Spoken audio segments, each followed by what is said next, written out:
Hi guys, nandito tayo sa taas. Yan, pakita ko lang sa inyo yung aking mga tanim. Ayan, dami kong tanim na balinghoy. Ang laki na ng ating malunggay. Oh.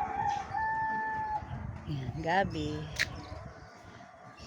Dragon fruit. Tanlad natin, nag-uumpisa pa lang. Ang dami nating aloe vera guys. Langka. Katatanim lang yan. Tapos nilagyan natin ng ano ba yan? Ano ba yan? Kangkong. Yung ating anong tawag dito? Basta panghilot yan guys sa tuhod-tuhuran pag may sakit. Masakit ang tuhod. Ayan naman yung ating mangga. Yung ating prutas. Ang lalago guys. Oh. Ang dami natin tanim guys. Ang lalago na. Ito mga bagong tanim lang to guys.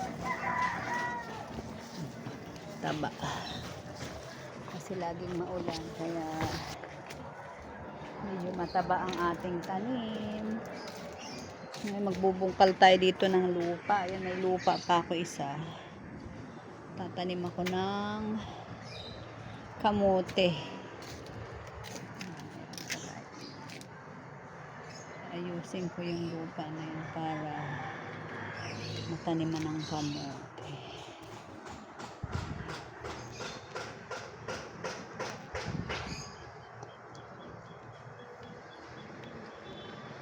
So, ayan lang guys.